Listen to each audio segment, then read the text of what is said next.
Geometría de las formas, secciones cónicas como intersección de superficies.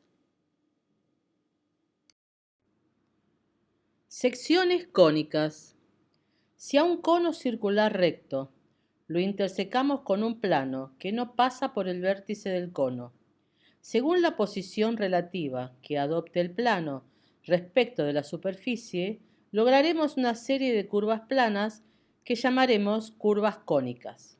Parábola, elipse, circunferencia, hipérbola. Parábola. Cuando el plano que interseca al cono circular recto es oblicuo con respecto al eje y paralelo a una generatriz, y el ángulo comprendido entre la generatriz y el eje del cono es igual al ángulo de inclinación del plano con respecto al eje del cono, se forma una curva llamada parábola. Elipse. Cuando el plano que interseca al cono circular recto es oblicuo y no es paralelo a la generatriz, y el ángulo de inclinación del plano con respecto al eje es mayor que el ángulo entre el eje y la generatriz, se forma una curva cerrada llamada elipse. El plano corta a todas las generatrices. Circunferencia. Cuando el plano que interseca al cono circular recto es perpendicular al eje, se forma una curva cerrada llamada circunferencia. El plano corta a todas las generatrices. Hipérbola.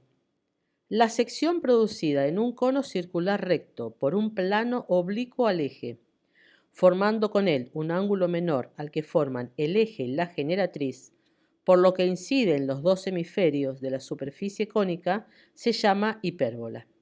Es una curva abierta y consta de dos ramas separadas. Relación entre el ángulo de conicidad y el ángulo de incidencia del plano. Alfa es el ángulo de conicidad, comprendido entre la generatriz y el eje del cono. Beta es el ángulo de incidencia, comprendido entre el plano y el eje del cono. En la elipse, el ángulo de incidencia es mayor que el ángulo de conicidad. En la parábola, el ángulo de incidencia y el de conicidad son iguales, y el plano interseca la superficie en forma paralela a la generatriz. En la hipérbola, el ángulo de incidencia es menor que el ángulo de conicidad y el plano interseca al cono circular en los dos hemisferios, generando una curva abierta con dos ramas. Y en la circunferencia, el ángulo de incidencia es igual a 90 grados porque el plano es perpendicular al eje del cono.